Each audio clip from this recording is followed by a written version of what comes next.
esta segunda parte del video vamos a ver cómo se realiza el documento del PMT, qué es lo que tiene que contener este PMT y los anexos como tales. En lo anterior vimos cuál era el objetivo, la normatividad, la introducción que debe tener, vimos las características generales que debe tener este documento técnico, como las características físicas y de tránsito, el oficio remisorio que hay que hacer. Pero de aquí en adelante vamos a ver es cómo lo que debe contener el PMT y sus respectivos anexos. Entonces partimos por explicar qué es un PMT. Entonces ya sabemos que es un documento técnico donde el contratista está señalando los desvíos o está señalando cuál va a ser el manejo del tránsito para el desarrollo de esta obra, pero sin generar mayores impactos en la movilidad.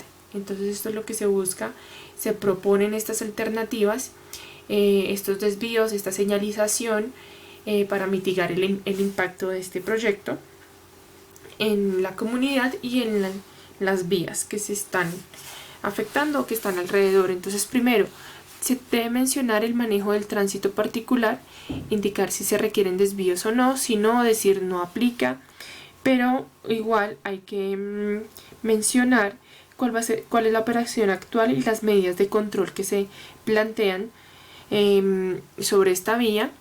Entonces decir no hay desvíos, pero cómo se va a manejar esta operación actual. Si requiere desvíos, pues hay que indicarlos, hay que poner los planos, indicar entonces cuáles vías se van a cerrar y cuáles son las vías alternas para que se puedan movilizar estos vehículos desde estos puntos que están cerrados por medio de otras vías.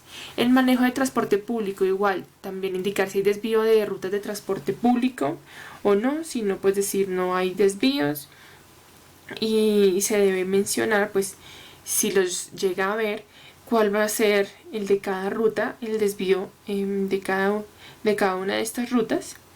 Se debe indicar claramente para cada ruta su desvío.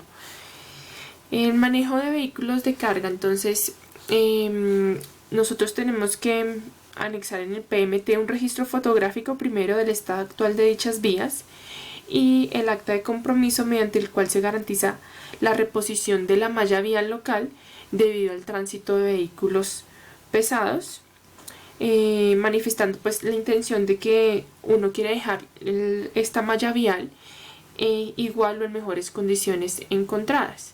Entonces esto es obligatorio hacer la toma del registro fotográfico. Entonces no solamente para vehículos pesados, sino en general cuando se hace una obra se suele hacer este registro. Manejo de peatones y ciclousuarios. Entonces debemos indicar la zona destinada para el tránsito peatonal y de estos ciclousuarios se debe evidenciar la geometría, las características como tales geométricas y elementos a utilizar para el manejo peatonal propuesto que se está planteando en este documento.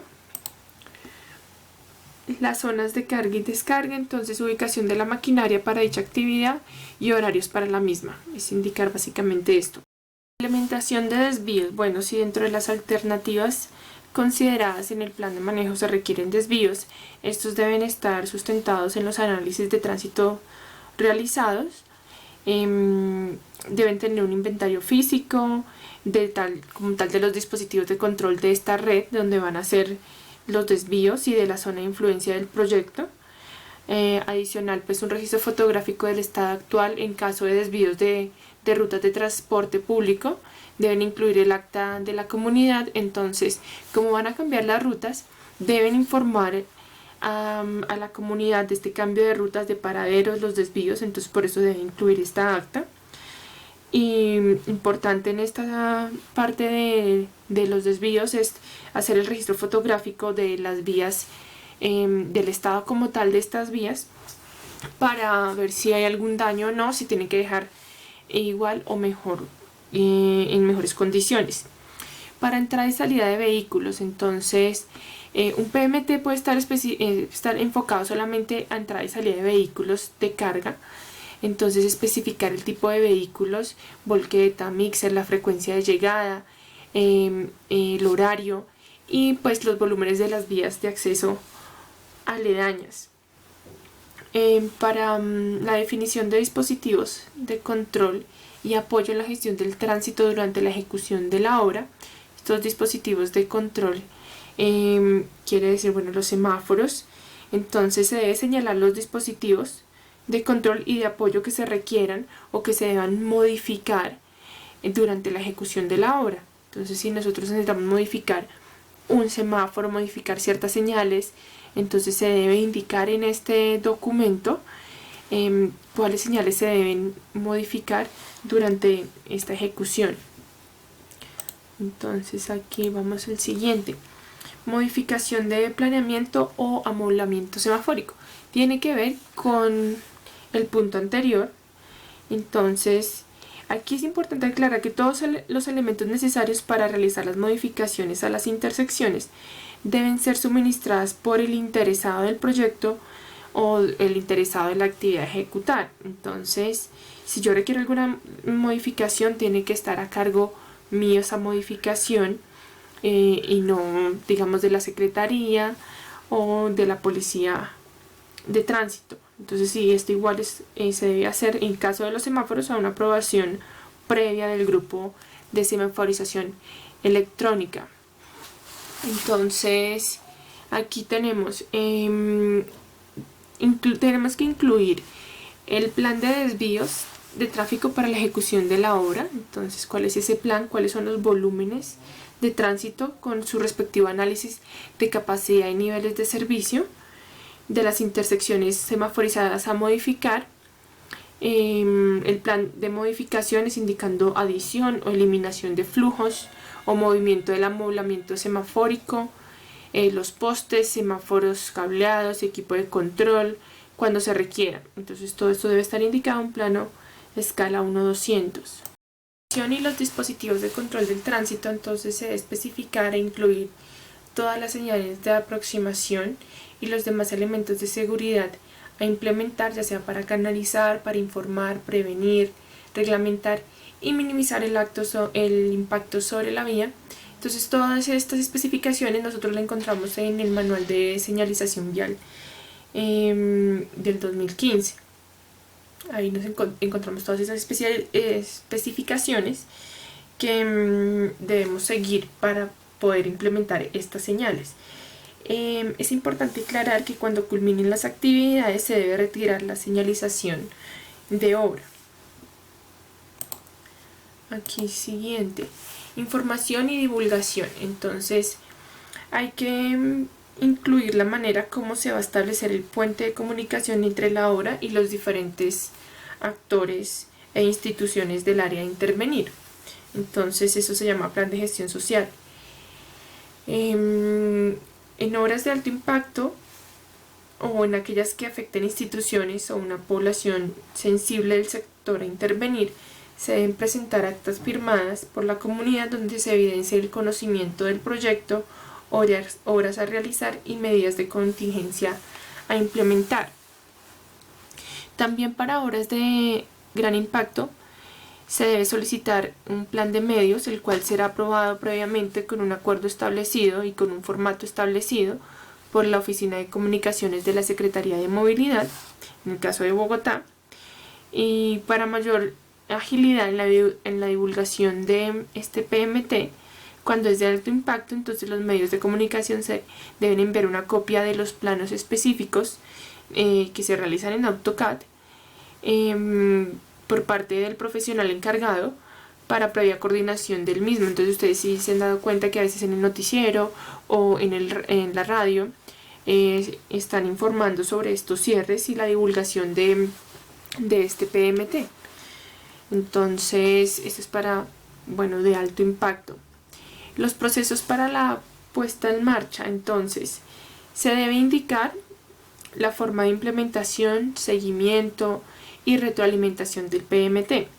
Se debe especificar si es necesario o no la colaboración de la Policía Metropolitana y qué tipo de operativos se requerirán. Se debe especificar y suministrar los datos de contacto de la persona o grupo de responsables en campo de la implementación y ajustes del plan de manejo de tránsito. Ahora vamos con los anexos. Entonces el primero es el formato de comités de obra firmado en original. Existen dos formatos dependiendo si se requiere licencia de excavación o no. Entonces el primer formato, el de Comité Operativo de Infraestructura de Obras de Servicio, el COS. Este es para obras que requieren licencia de excavación. Y está el formato COI, el del Comité Operativo de Obras de Infraestructura IDU, que este se diligencia en caso de que no necesitemos una licencia de excavación. El plano de localización del proyecto, entonces en este plano que sea legible una escala adecuada donde se evidencie la ubicación general del proyecto, la zona de influencia, nomenclatura de las vías, sitios de interés en el sector, como hablamos, los sitios de interés, colegios, universidades, iglesias, estaciones de policía, bomberos, los planos específicos.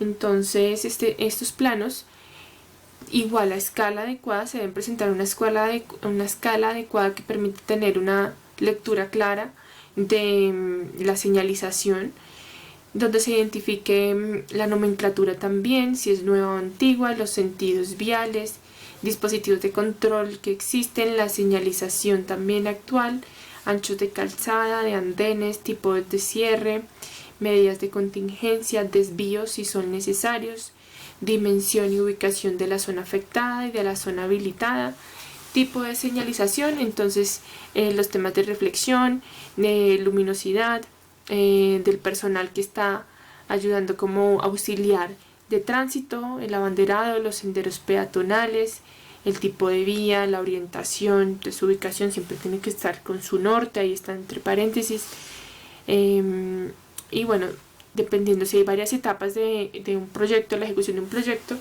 se debe presentar un plano por cada etapa de ejecución.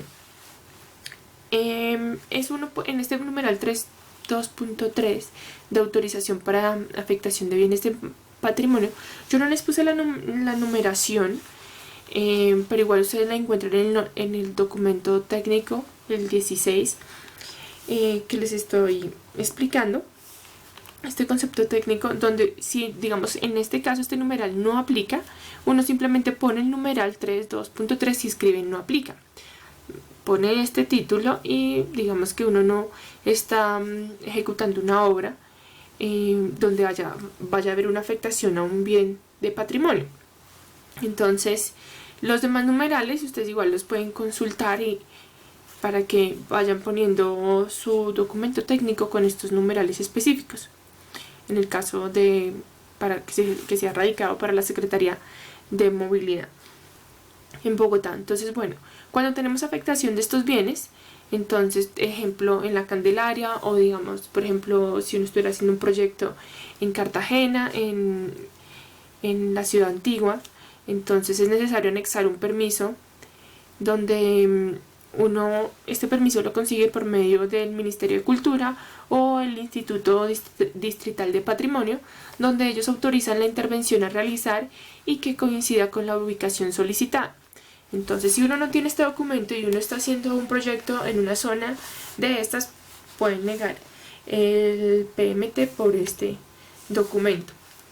Ahora, consideraciones para la presentación del PMT. Entonces, es importante ya para cerrar, digamos, las prórrogas, las correcciones, la retroalimentación que le dan. Uno puede volver a pasar el radicado. Si uno no tiene algún documento, si hay alguna retroalimentación, le hace falta a uno, no puede volver a radicar este documento. Uno puede pedir también una prórroga. Entonces, cuando por algún motivo uno requiere más tiempo, entonces se debe radicar otro oficio donde se indica la nueva solicitud, se debe informar la localidad y el número de comité donde fue aprobado anteriormente el PMT. También hay que tener en cuenta los comités de tránsito, qué horarios tienen ellos. Ellos tienen un horario específico, unas horas específicas de radicación, no son todos los días. Si llega a ser un PMT para una obra de emergencia, también informarse en este concepto técnico que ellos describen como el procedimiento para estas PMTs de obras de emergencia, qué permisos adicionales se necesitan y eso es todo.